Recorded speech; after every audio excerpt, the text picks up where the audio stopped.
Hello and welcome to ETCFO Budget Series 2023. We go live every Friday 2 to 3 p.m. on all social media platforms.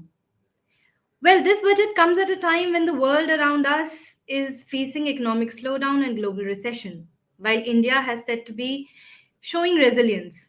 It is also a crucial budget for this government because this will be the last full budget before the election year. As some of you are joining us for the first time, here's a recap of the last two episodes. As discussed at the ETCFO Budget Live series, some pertinent points were raised on how India will be balancing between growth and inflation. However, there is more emphasis on reviving the capital expenditure cycle to taper inflation for capex cycle to come back is the need of the hour. On the other hand, experts believe that fiscal deficit will shrink below 6% but will not go lower than 5.5%. CFOs are optimistic about infrastructure investment, and many believe that improving EV infrastructure, focus on green hydrogen will be the next few major steps. On the PLI, CFOs expect things to speed up, and the expectations are around expanding it to other sectors as well, including services. On ease of doing business, decriminalization, simplification of laws like GST would enable growth for India Inc. So, moving on to today's episode, the focus is not only on India Inc.'s expectation, but to explore tax landscape in Budget 2023. And to continue this discussion, we have with us Gautam Bansal, who's the CFO of Renew By, a digital insurance platform. Welcome to the show, sir.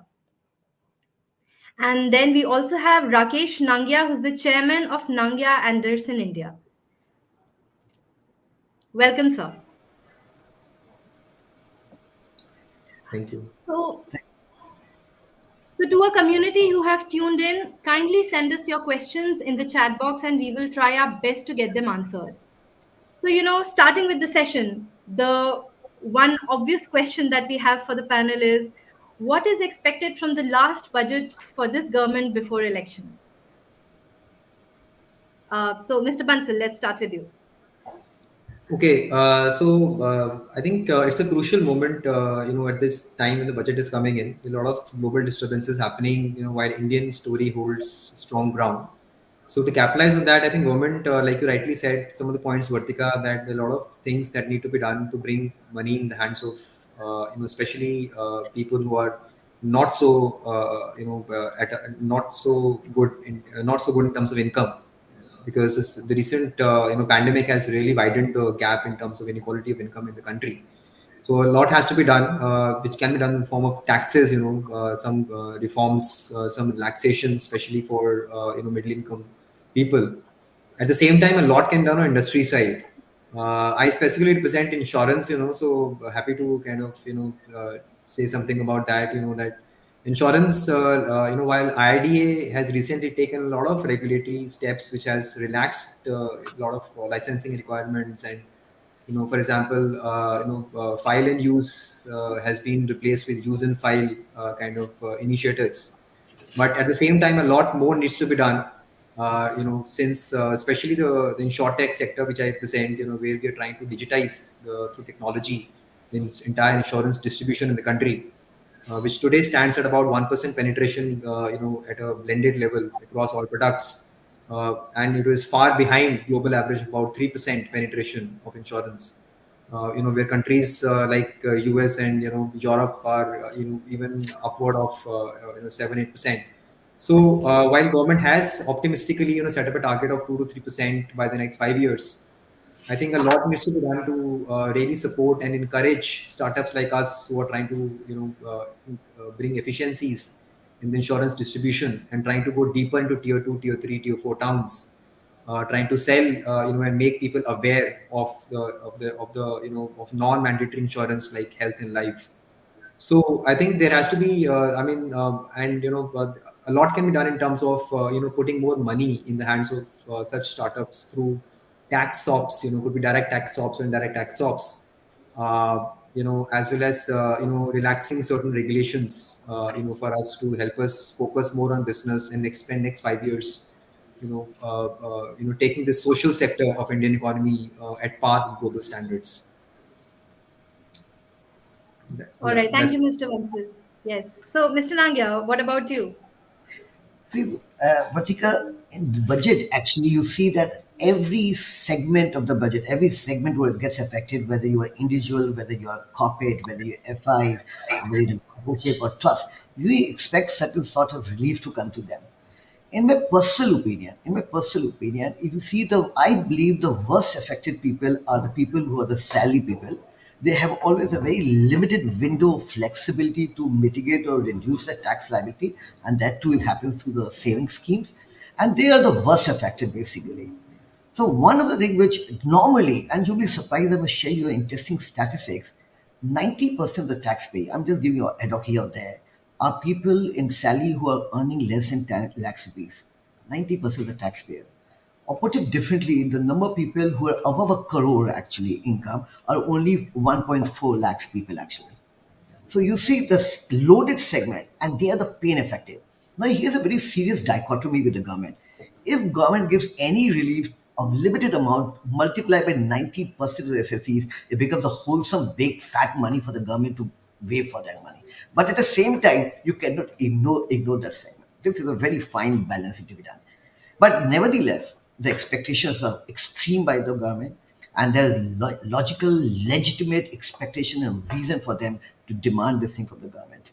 So, if we can discuss separately what is the expectation of the personal part, we can take it separately. But I can only tell you that this segment constitute very important segment for the government. Government is seized with this information basically. They are seized with this problem, I can say. And I'm sure, being the last budget before election, government cannot make it a populist budget because there will be serious constraint of resources from the money will come in. So there will be a lot of fine balancing to be done by the FM to see that how the whole ecosystem and the growth is not affected.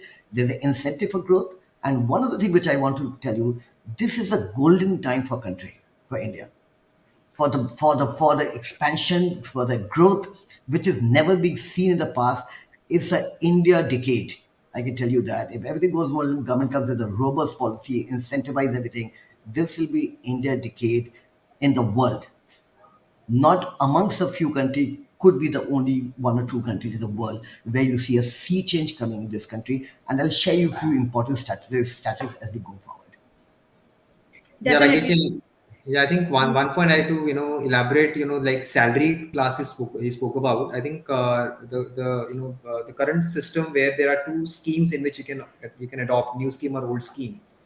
So that was introduced with a lot of excitement and ambition that will really help the salaried class. But I think it didn't. I mean, it didn't really materialize to that level.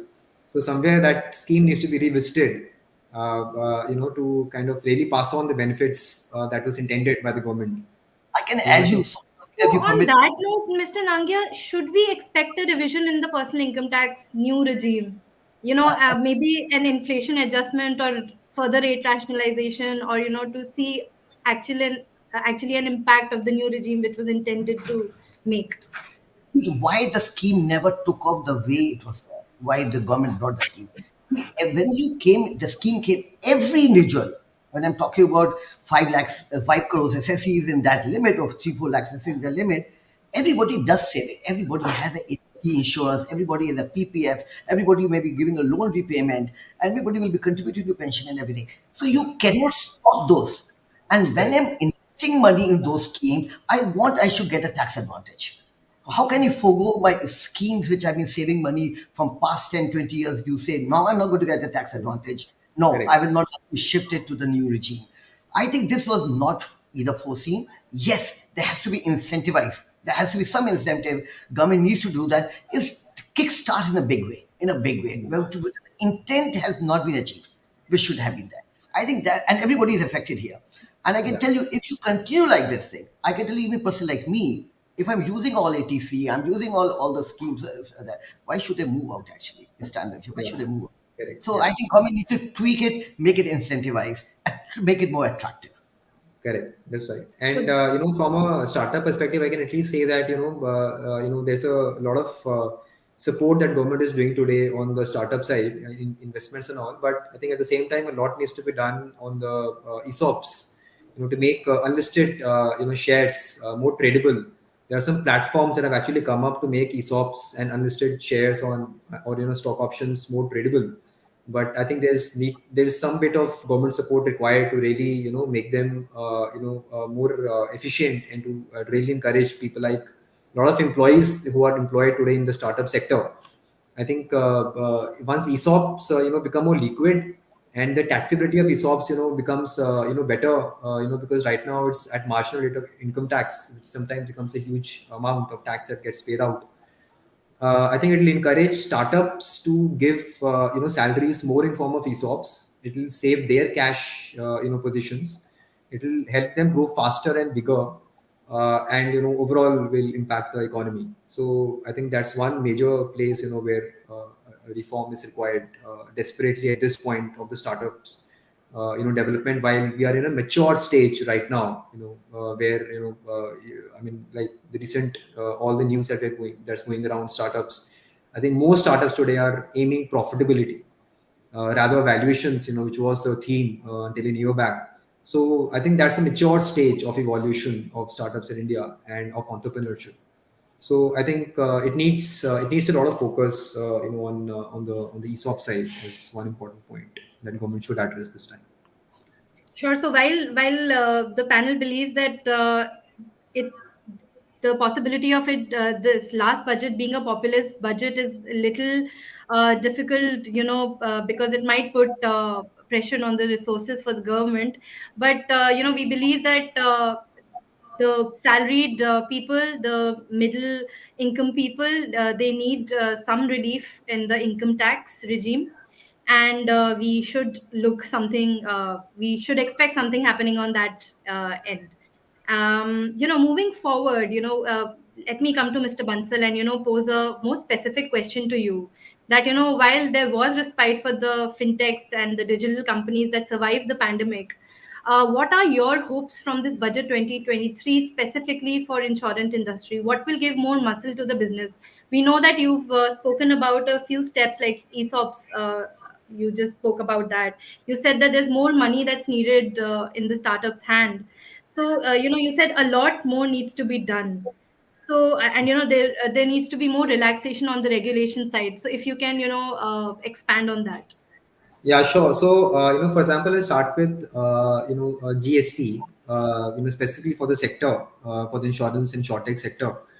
And it's a bit of a common thing. I think that Mr. Nangia will also agree, has been a demand from the very beginning, the GST credit, right? So, so it was always a question, in the hand, when the law came in, that it's whose responsibility to make sure that the credit has actually gone to the government in the form of cash, and it's not just that credits is flowing in the entire chain, and actually cash doesn't reach the government. In that, and as per law, there was little clarity on this, but I think it's still a question of interpretation, I feel.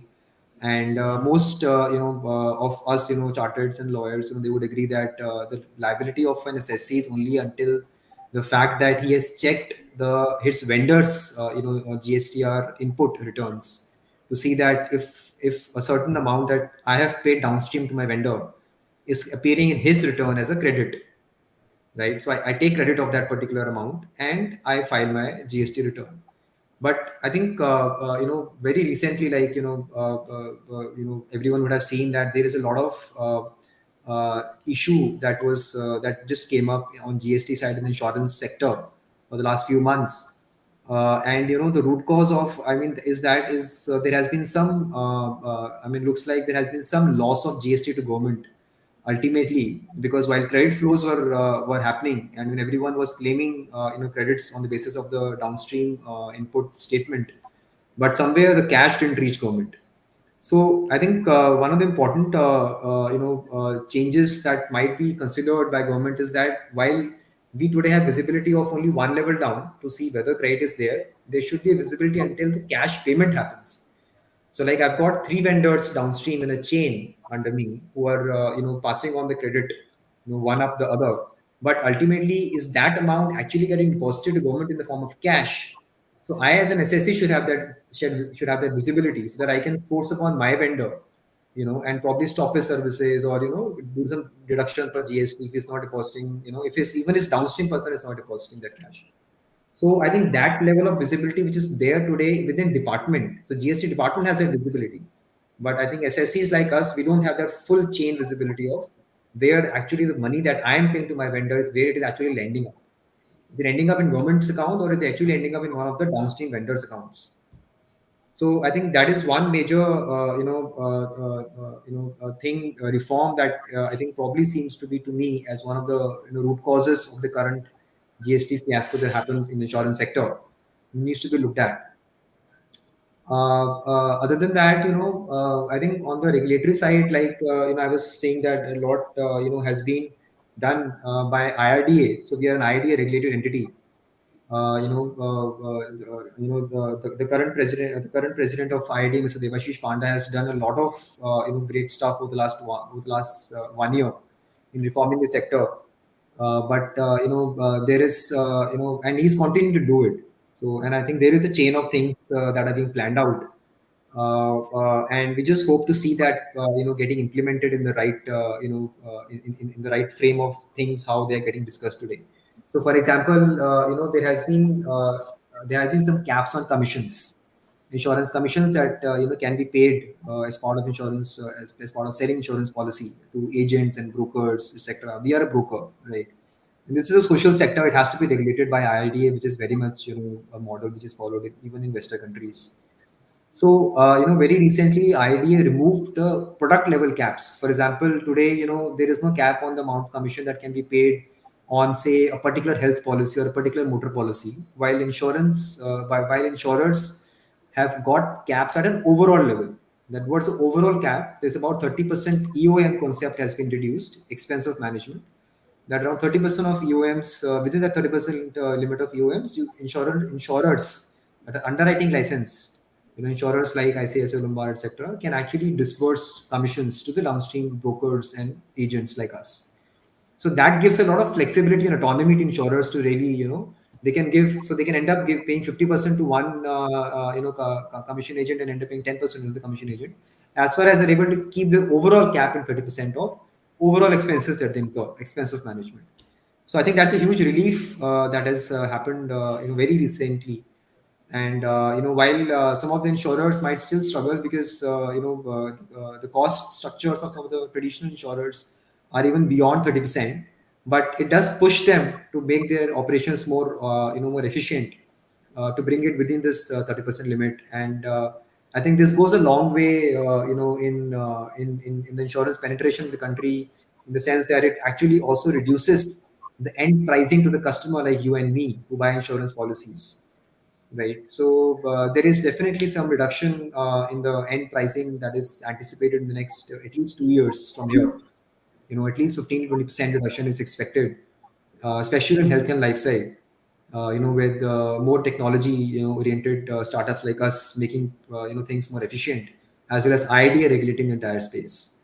So yeah, I mean that's some of the that's a bit of light on what kind of color on what kind of reforms have happened, what kind of reforms are lined up, and what kind of reforms you're anticipating to really shape up over the next few years in insurance.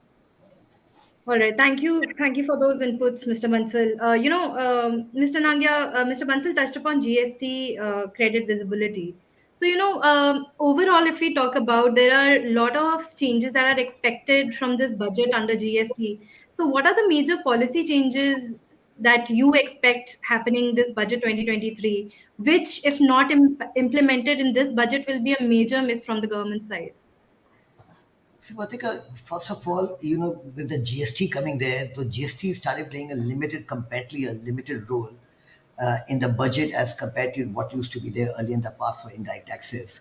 So, because GST, you have continuous meetings taking place throughout the year. The GST Council does come with a lot of changes, recommendation, and policy matters intervention. But nevertheless, one of the key demand which was there in the last GST Council meeting also was there of having a dispute resolution process. And when you have a state federal structure, and then you have a state issues basically there, and you have a different team working on the same client actually, and you can be audited by any team. Those things are being streamlined. But at the same time, it's very, very important for the government to ensure that the resolution process, we don't want to be get caught up in the whole cycle of litigation. So this has been one of the very key demand of the SSCs and the taxpayer basically, and a very legitimate demand. Government is seized with this problem. We were expecting this to come in the last council meeting. It has not come up. I hope government is able to bring it in the budget is concerned. I do not expect any subsume of petroleum products right now coming into the GST regime. I think we should not expect it as too complicated with the structure of the country. We have a state and central federal structure. So I'm not expecting that to come at all this either. Third, very important pain point is the inverted duty structure. I think that is important.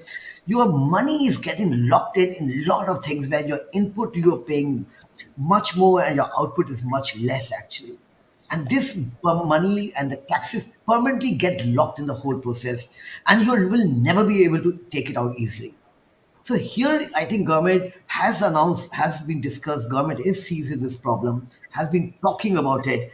But in my personal opinion, I see very limited visibility coming even in this budget. Maybe it's too complex a subject, basically, but very important to be addressed because I'm paying beyond what is a prescribed rate of GST. I'm paying it that my money is getting locked in. I'm not able to recover that. So this has been a very key demand for a lot of a lot of corporates. So money getting locked in. I think government needs to really seriously work out on a time-bound program to give a relief to that partisan. A little bit, harmonization of custom rates. So the list is endless. But the key areas which I just mentioned to you on the GST part, which will have a limited visibility in the budget, which I believe it.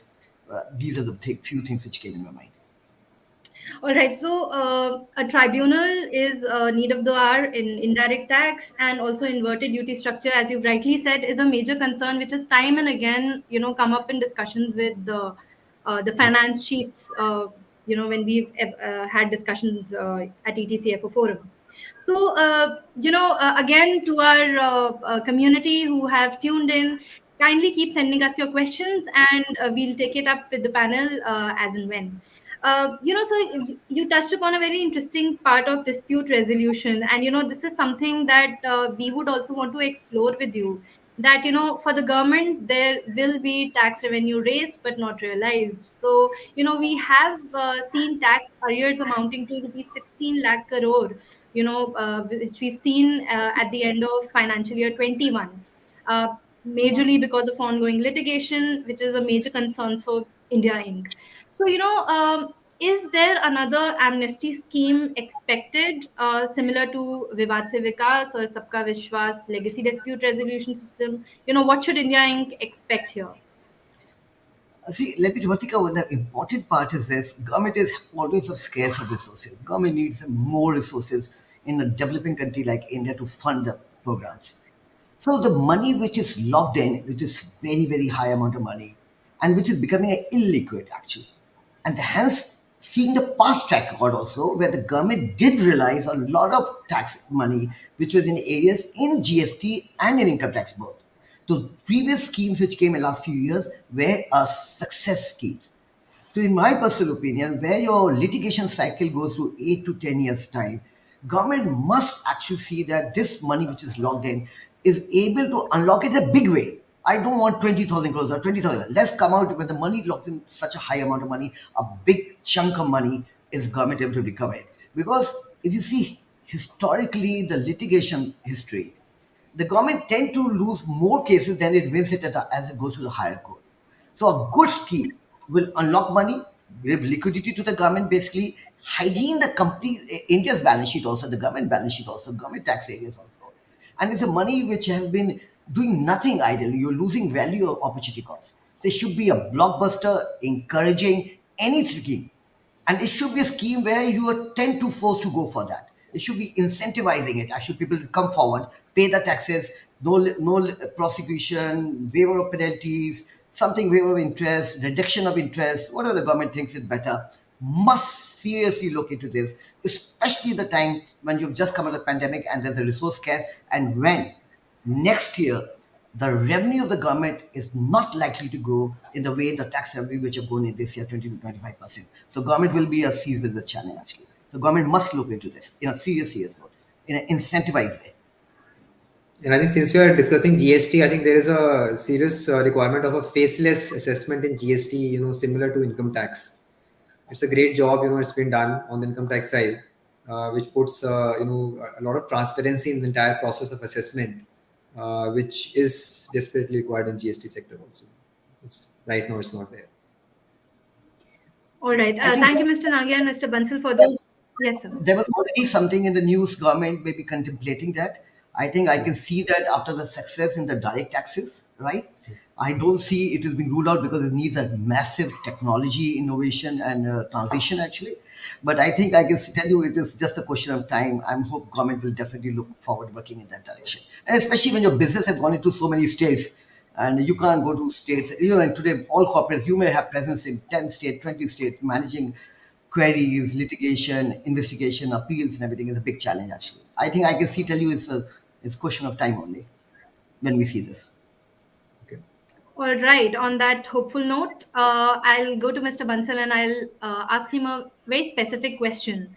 So, we've seen that government has been tightening some IPO norms in the past. So, as a digital company that potentially sees IPO as the future, anything here you would like to recommend or expect from the budget, from the government? Uh, so I think on the IPO side, SEBI and government have both been trying to, with the recent, there have been a lot of, things that have happened in terms of, IPOs like Paytm, Policy Bazaar, where the valuations have gone down drastically post listing, leading to a lot of drain on the wealth of the retail investors. So I think rightfully, SEBI is coming out with norms of valuation of the shares at what price listing happens, and then tracking it against both past performance of the company before IPO. To see whether the kind of valuation that's being done for IPO purpose, is it in line with the growth of the company in the last 3 years at least. That is something which is a welcome step from government. But at the same time, like I said, on the IPO side, I think the on the taxation side, the government has to treat both listed and unlisted shares at par, from a long-term capital gain perspective as well. So that gives, like I was talking about earlier, as one of the things that gives more liquidity to the startups like us in a pre-IPO scenario. So and at the same time, it also helps you a certain a more a certain a better market price for the IPO. So if there's an IPO market, it's a pre-IPO market that exists for unlisted shares. And how is that, and the way to encourage that particular market is by keeping LT's long-term capital gain as the same 10% rather than keeping it 15% or 20%, which is the current structure. Right. So I think that is one important aspect of IPO, which is going to help everyone. And at the same time, I think other thing that the industry has been waiting, startup industry has been waiting for a long on IPO side, is that a lot of times when we have to go for IPO, we are advised by tax advisors and even the foreign investors to flip the structure to an onshore, outside India holding company, for the benefit of exit of the foreign institutional investors or foreign shareholders, because to save on taxes that they'll end up paying if they liquidate themselves on the Indian bourses. So I think there is a lot of and there has been I think Mr. Nange will agree to it. There's a lot of gray area, round tripping and other questions that come in play if you really flip your structures to an onshore entity completely just for the purpose of IPO and save and providing a healthy exit to the investors. I think there was some proposal that was getting discussed, and probably at some place, some of the large Indian corporates like Reliance are also pushing for it to have Indian companies being able to list outside, on Nasdaq and US markets, in a certain framework, which provides equivalent tax SOPs to the foreign investors to be able to make an exit of their Indian investments, at less than what's today's marginal rate of taxation for them in Indian market income tax. So that's, I think, a big demand, which would really save a lot of and make it easier for a lot of startups like us to get to an IPO route, because before listing, it's such a large amount of FIs flowing into India, they look. I mean, they are looking at the amount of tax they have to. I mean, exit is a problem in India today. So All right, government very needs. valid points. Valid point, sir. Mr. Nagya, I must ask you this question on behalf of India Inc. That does further reduction in corporate tax structure make is making any sense for this year? I can add two things to it. I'll give you to both sides, very wide and very logical and important. Right. First of all, let's expect the government should not raise any taxes and should not introduce any new taxes. That's the first want of the corporate.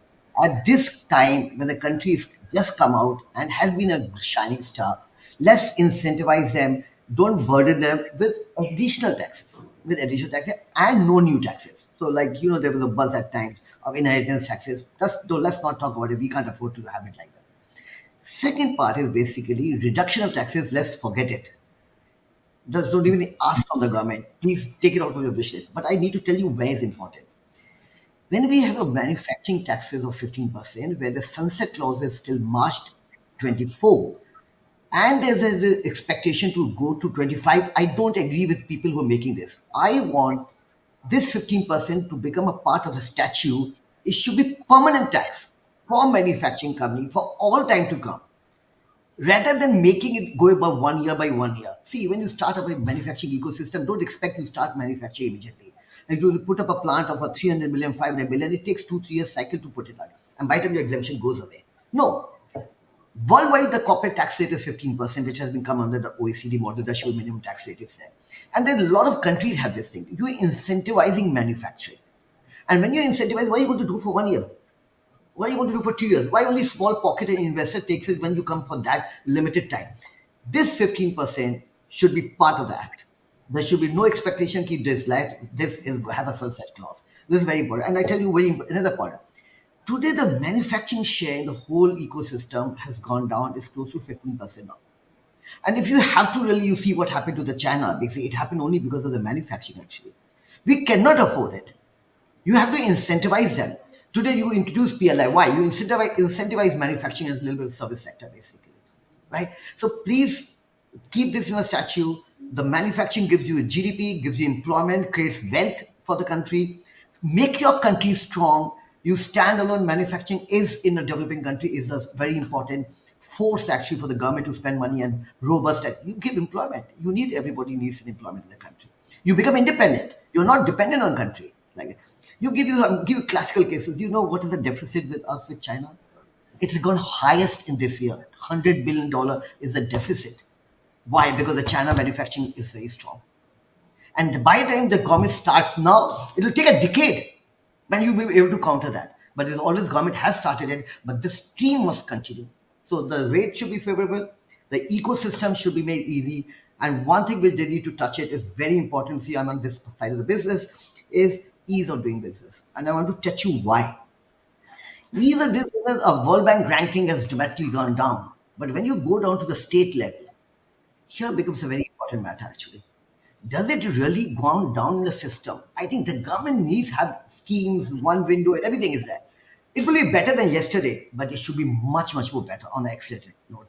Should be the expectation of that. We don't want inspectors rush to come in any way and format is there. Make it as much as online, make it as much as faceless. What Gautam said, why only in tax? Why not in other things also? Make it faceless in other things also. I hope the government may bring it, government may have in their mind to gradually introduce in all the compliance parties there, make it faceless. This will increase it. And another important part, you go to Middle East, you go to Southeast, there's actually ease of doing business compared to India. India has a strength, you have a customer base, you have a capital, you have a market, you have a dominance as a world player today. Use it, dominate the world. And finally, India will only grow when the world grows. You must remember that India cannot go independent as standalone. India will be a shining star only when the world grows. And sorry, I've used the word finally, I'm going to say it. Government must roll out a red carpet Oscar type of scheme for the manufacturers in this budget. This is my request asked from the government. It should be a red carpet welcome. Incentivize them as much as you do. The government gains, the public gains, the ecosystem gains, the export gains. the GDP grows, you become independent, you are not dependent. And I just shared you with this thing. 100 billion is the deficit. It has grown after so much of restriction. This is why. So I can talk more and more on this thing, but just to give you overall structure, over part of it, broad contours of it. So, is there anything more expected on the PLI front? See, let me tell you one thing. A PLI has been a very wonderful scheme the government has introduced to a wide sector, and government and the minister said it a few days back. They've been there. They are not going to restrict the amount. Only what has come out. There's an initial phases there. So I mean, classical case you see of semiconductor. India share was zero, close to zero. Now they're talking about a massive 50% incentive for the semiconductor industry. So it could happen only through a PLI route. It's massive. It's the most beautiful and wonderful scheme taken by the government. I really wish the businesses use this scheme, expand the capacity. Government has come in. Government must bring it to practically every sector where you feel you're threatened today, basically with other countries in the world, basically, and at the same time make it, as I told you, the whole ecosystem. Develop a whole ecosystem. So today, if you have to give incentive, give incentive. No, you can't say I'm not going to give incentive. You could have said it when didn't have those countries on your head. Today, you are surrounded by Southeast country, whether you're Bangladesh or Vietnam or Indonesia, Philippines. All the manufacturing has come there. China remains on your head all the time. Is that basically other countries are coming up like that? So and every country incentivize them. Why not India? We used to say we are not going to give it. Why we not give to Indians? When every country in the world is giving to the citizen or to the body corporates. So, and it brings a lot more on the table than they take away from the government, actually. So, I am strict believer PLI is a wonderful scheme. Expand it, increase the outlay, give a 5 years, 7 years, 10 years vision what you need to do that. And then take a call, modify it, change it as per the expectation, as per the experience. But keep on going, put it high on the pedestal. All right. On the ease of doing business theme, Mr. Bansal, how should the government look at that for your industry? Okay, on the ease of doing business, I think a lot of relaxations can be done on the licensing side. So right now, for example, there are around 55 insurers or underwriters in the country in the insurance sector. While the number is like, I think, at least 3 to 4 times in terms of global average, which you find outside India. So there's so there is and somewhere IID has also started rolling out more underwriting licenses or insurer licenses over the last 6 months, and it's encouraging brokers and intermediaries like us to also go for licensing. And there has been some clarifications that have been rolled out in terms of licensing norms, and how to apply for a license, what kind of capital requirements are there. But I think to really Mr. Nangia was saying, there is a need for red carpet on manufacturing side. I think there is a huge play that is expected on the insurance. I mean, the market is big, and sitting at such a low 1% penetration level globally. I think a similar kind of a scheme should also be rolled out for insurance sector, where getting licenses should become the process is quite lengthy today. I mean, there is R1, there is an R2, there is expression of interest. You have to have at least 100 crores for R1, and then another similar amount of money for R2, and then management team and a couple of other things are there. But I think with technology led startups like us simplifying and bringing more efficiencies in the process, I think the sum required to really get an insurer license should come down over a period of time. So that because today with global markets not doing well, raising equity is a challenge globally, not only in India. So and insurance sector already is I mean it's a bleeding sector, right? Other than agents, end agents who are more of individuals, or some part of insurers, everyone else in the chain, the intermediaries, they're all, most of them are loss making unless you are a pure tech provider, right? But people like who companies like us who are helping distribution, expansion of distribution, selling of policies, and expanding the market and penetration. It's I mean it's a very difficult scenario to get to profitability. So to encourage companies like us and to encourage penetration, there is definitely a need for I mean, while we can simultaneously take licenses for insurances, which is going to make it easier for us to, because once you become an insurer, with a digital distribution, you can aim profitability faster, plus look at a bigger growth and more capital from the investors, foreign investors. So, yeah, I mean, so cutting it short and you just summarizing, I think yes, there is a need for for government to reduce and simplify the licensing norms as an insurer, and I think yes, that's going to help, and from the ease of doing business or entering business, especially underwriting business, for distribution-led companies like us. All right. Thank you for your input, sir. With the panel, I would also like to discuss the theme of ESG, which has, recently we are moving towards carbon neutralization, and, a lot is being expected there. ESG implementation is being pushed by the government. So, Mr. Nangia, if we come to you and we ask you, what more can we expect? Is there anything? Is it going to be incentivized in this budget 2023? What should India Inc. expect here? Let me, Ratika, first, I'm very passionate about ESG. Let me tell you this thing. It's something, a very burning topic. And I believe every responsible corporate, every responsible citizen must contribute to ensure that how we are ESG compliant and we play a role which you can play in your capacity, you can do that. Let me second part which I want to tell you. When you use the word sustainability, we is a very wide word actually.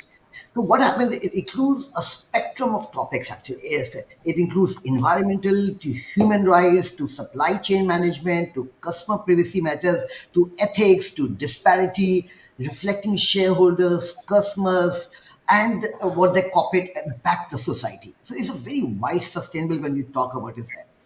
And the government will have to continue to play a very, very important role and incentivize how people can do that.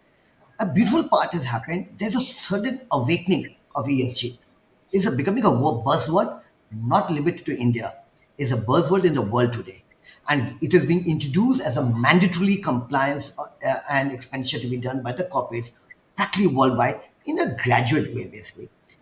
The government has committed, let me share you with some very interesting figures, 500 gigawatts of renewable energy by 2030 so that they can address the climatic change actually.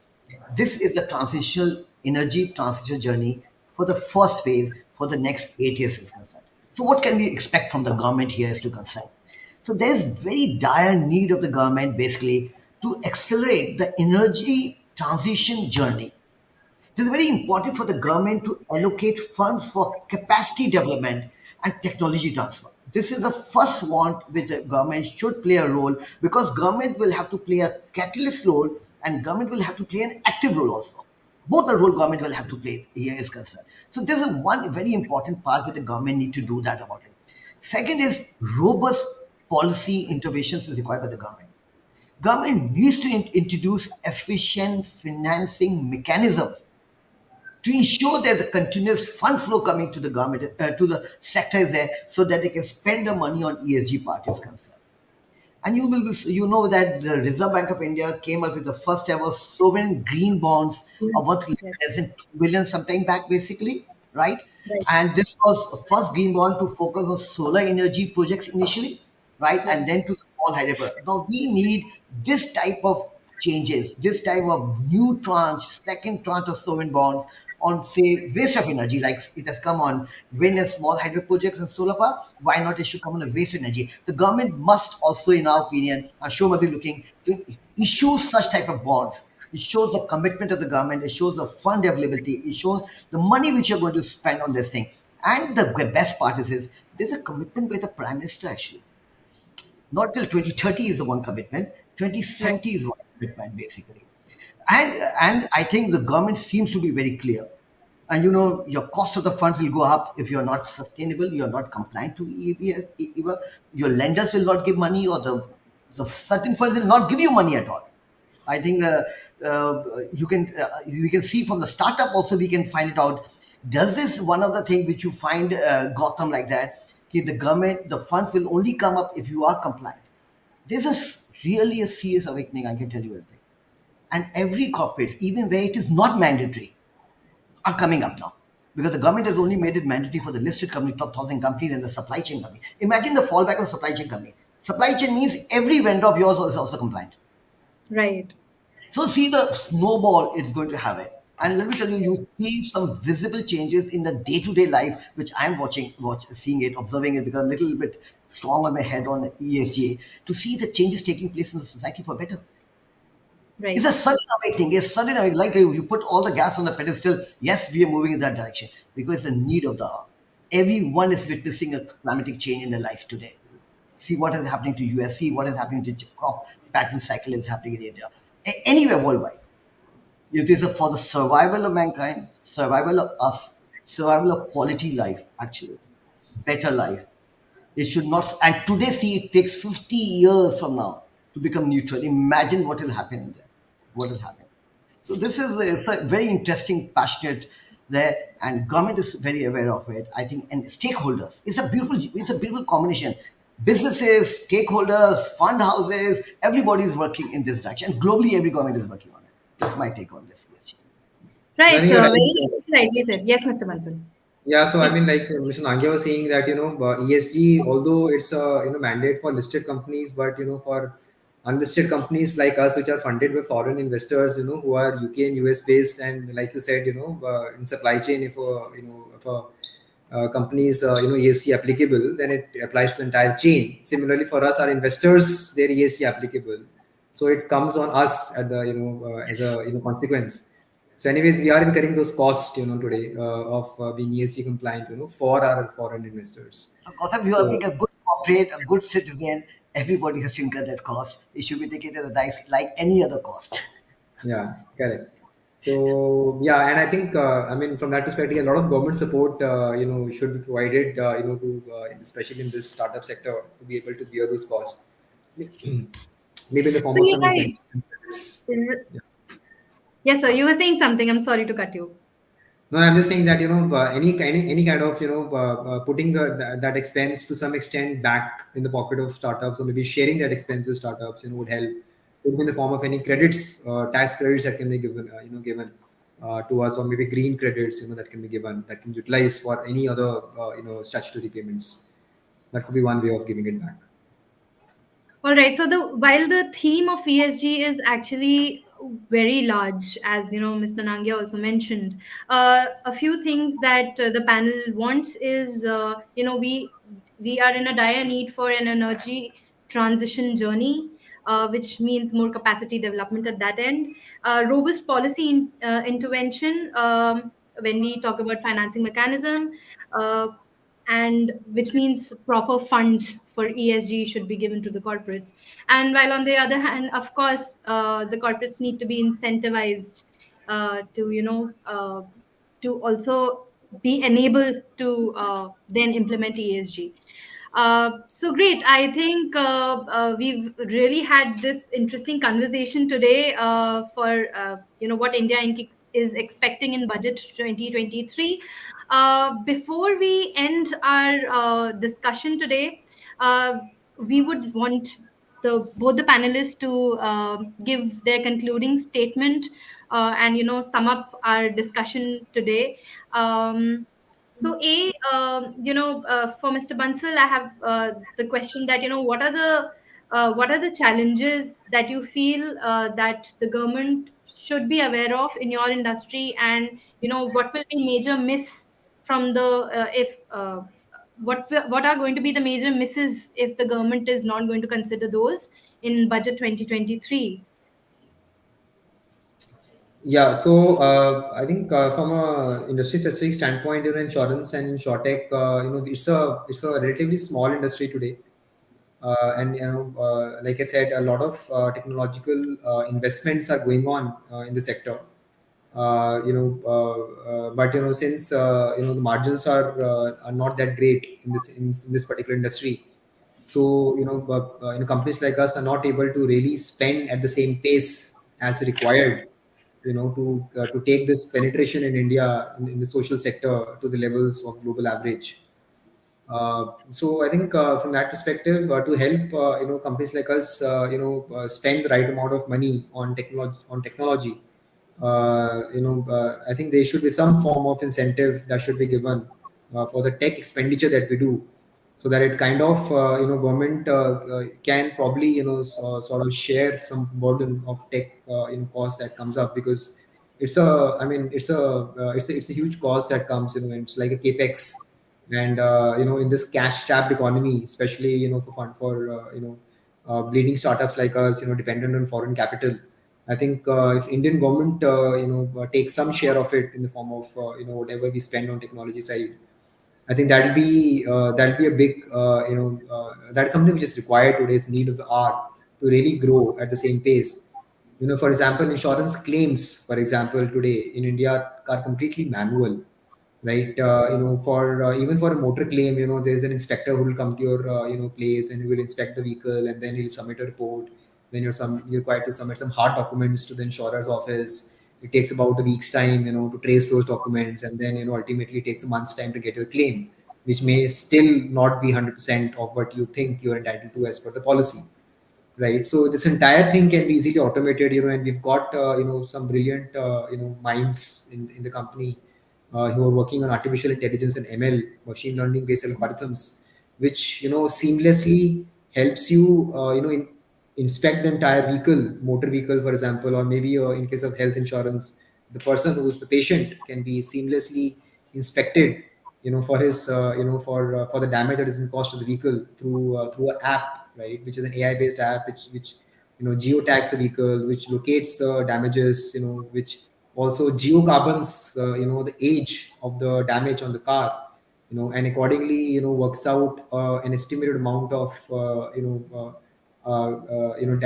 amount that would be required to repair the particular place. And then that particular estimate seamlessly goes to the insurance company, and also does the contract management in terms of what's there in the policy, versus what amount comes out, and accordingly seamlessly releases the claim amount to the person, right? So that's the kind of tech we're talking about today, which which makes entire journey of 1 month of claim processing and claim disbursement to takes you to about 24 hours, right?